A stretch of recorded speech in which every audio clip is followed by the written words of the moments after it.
दोस्तों कैसे हैं आप सभी। एक बार फिर से आप सभी का स्वागत है। आप दोस्तों बात करेंगे इस वीडियो में हम लोग आरआरबी टेक्नीशियन 29 दिसंबर फर्स्ट शिफ्ट के पेपर एनालिसिस के बारे में। देखिए फ्रेंड्स, आज जो एनालिसिस यहाँ पे मिले हैं, क्या आज का पेपर सबसे आसान आ गया था क्या? ये हम लोग इस वीडियो में बात करने वाले हैं। बिना पेपर पेन के कैंडिडेट बोल रहे हैं कि यहाँ पे sir maximum to maximum question maths और रीजनिंग का सोल्व कर रहे हैं। और आज तो दोस्तों 90+, 92+ यहाँ पे कैंडिडेट अटेम्प्ट करके आ रहे हैं। आप लोग का अटेम्प्ट कितना रहा है, किस दिन रहा था, वो भी बताइएगा। और सेफ अटेम्प्ट आज के अटेम्प्ट को लेकर के देखा जाए कि क्या रहने वाला है, वो भी हम लोग डिस्कस करने वाले हैं। तो चलिए यहाँ पे क्विक रिव्यू देखते हैं आज के एग्जाम का। इससे पहले जो लोग चैनल पे नए हैं वो जल्द से जल्द चैनल को सब्सक्राइब करके बेल बटन जरूर दबा दीजिएगा रेलवे भर्ती की पल की अपडेट के लिए। दोस्तों आप बोल रहे हो कि पेपर कुछ टफ है, तो पेपर टफ मान सकते हैं साइंस वाले पोर्शन को। बाकी बोल रहे हैं कि मैथ्स बिल्कुल ही सिंपल आ रहा है, कुछ मेहनत ही नहीं करना पड़ रहा है। और रीजनिंग में भी बिल्कुल ही रटा रटाया टाइप का आ रहा है, जैसे कि सिटिंग अरेंजमेंट और ये सब कोडिंग डिकोडिंग का टॉपिक अगर कुछ कुछ एक्स्ट्रा आ रहे हैं दूसरे टाइप का, उसको कवर कर भी लिया जाए तो सारे के सारे क्वेश्चन है जो कि बनने लायक है। कुछ दिन पहले 26 दिसंबर के डेट का भी मैंने वीडियो बनाया था, उसमें भी दोस्तों कैंडिडेट बोल रहे थे कि 92 अटेम्प्ट किया, 90+ अटेम्प्ट किया। और आज भी देखिए यही हालत है। बीच में एक दिन दोस्तों 27 दिसंबर के सेकंड शिफ्ट में, ठीक है, सेकंड शिफ्ट में कुछ कैंडिडेट बोल रहे थे कि सर पेपर थोड़ा खराब चला गया, थोड़ा साइंस का पोर्शन था जो कि यहाँ पे मॉडरेट लेवल का डाला गया था।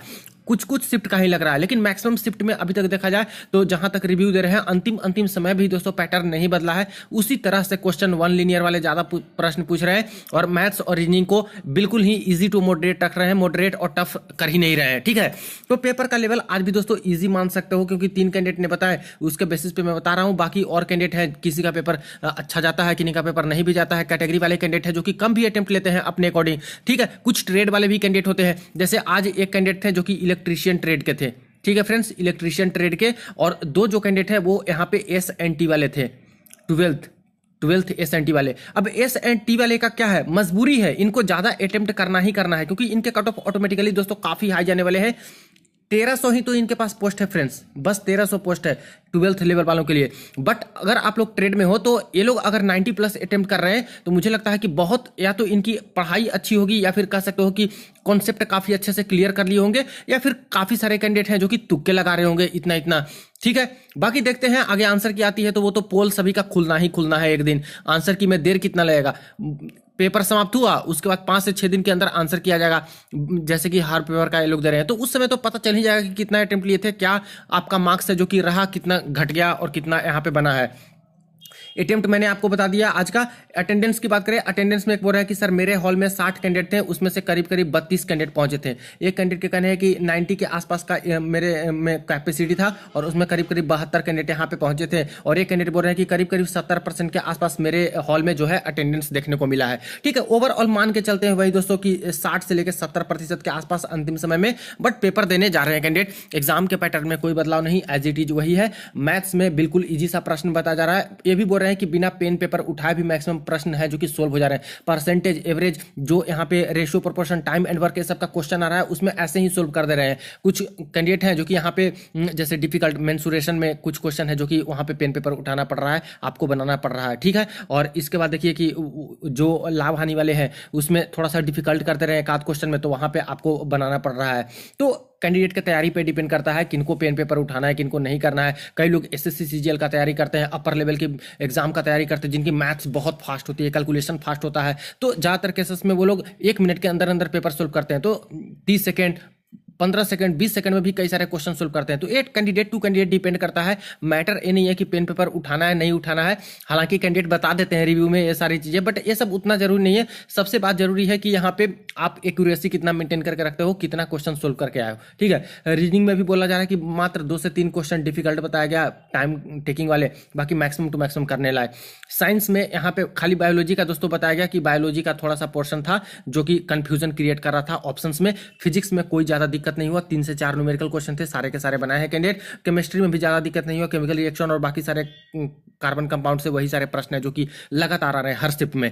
जीके और करंट अफेयर में, करंट अफेयर 4 से 5 बताया जा रहा है, 2024 का था, एक शायद 2023 का भी बताया जा रहा है, और कुछ स्टैटिक जीके भी यहाँ पे प्रश्न पूछे गए हैं। तो ओवरऑल जैसा मैंने पहले भी चर्चा किया था कुछ इंपॉर्टेंट टॉपिक्स कि ये सारे टॉपिक बिल्कुल आप लोग कवर करके जाइएगा। इसी में से 40 क्वेश्चन में से करीब करीब तो आपको 35 क्वेश्चन इसी सारे टॉपिक में से मिल जाएगा। और ये कोई इधर उधर का टॉपिक है नहीं, ये सारा एनसीईआरटी 9th 10th वाला जो एनसीईआरटी है उसी के बुक का ही टॉपिक है दोस्तों। इसी से ज्यादातर प्रश्न है जो कि यहाँ पे बन रहे हैं।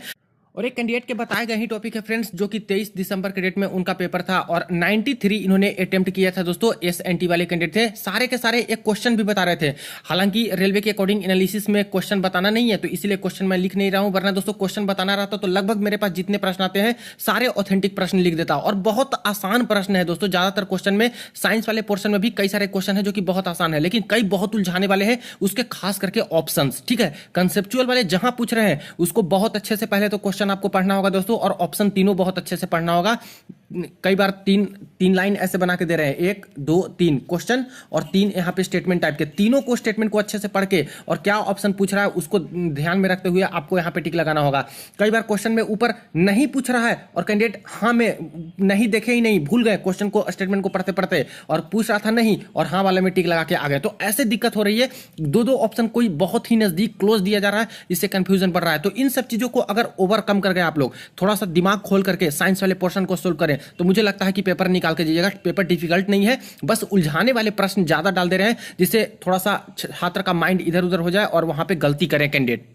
तो आज की अटेम्प्ट तो ये तीनों कैंडिडेट का आप लोगों ने देखा। बाकी आपने जिस दिन पेपर दिया है, किसी भी दिन आपका पेपर रहा हो फ्रेंड्स टेक्नीशियन ग्रेड 3 में, आप लोग एक बार बता दीजिए कि किस दिन आपका पेपर था, किस कैटेगरी से हो और आपने कितना अटेम्प्ट लिया है, कितने एक्यूरेसी के साथ साथ। और साथ में ट्रेड भी बताइएगा कि आप इलेक्ट्रीशियन से हो, वेल्डर से हो, फिटर से हो, डीजल मैकेनिक से हो, डीजल इलेक्ट्रिकल से हो, वायरमैन से हो, वो भी बता दीजिएगा, ताकि एक यहाँ पे पता लगे कि आखिर कौन कौन से ट्रेड वाले कितने कितने अटेम्प्ट ले रहे हैं। ठीक है, तो आज जो आप पेपर दे के आए हैं वो भी कैंडिडेट बताइएगा कि आज आपको क्या लगा पेपर में, फर्स्ट शिफ्ट वाले में 29 दिसंबर के, कैसा रहा आपका एक्सपीरियंस। और बाकी कल के डेट के बाद दोस्तों, कल देखिए 30 दिसंबर को पेपर यहाँ पे समाप्त होने वाला है, तो 30 दिसंबर को पेपर कल समाप्त हो जाएगा और इसके बाद आंसर की भी जल्द से जल्द आपकी जारी हो जाएगी। और आंसर की में तो सब कुछ पता चल जाएगा, क्या अटेम्प्ट कैंडिडेट ले रहे हैं, कितना निगेटिव चला जा रहा है, कितने मार्क्स उनके कटपीट के आ रहे हैं। ठीक है फ्रेंड्स, बाकी अभी आप लोग कमेंट सेक्शन में अपने अपने अटेम्प्ट और किस डेट पेपर था वो भी आप लोग जरूर बता दीजिएगा। वीडियो को दोस्तों के साथ शेयर कर दीजिएगा। चलिए मिलते हैं नेक्स्ट वीडियो में नेक्स्ट अपडेट में।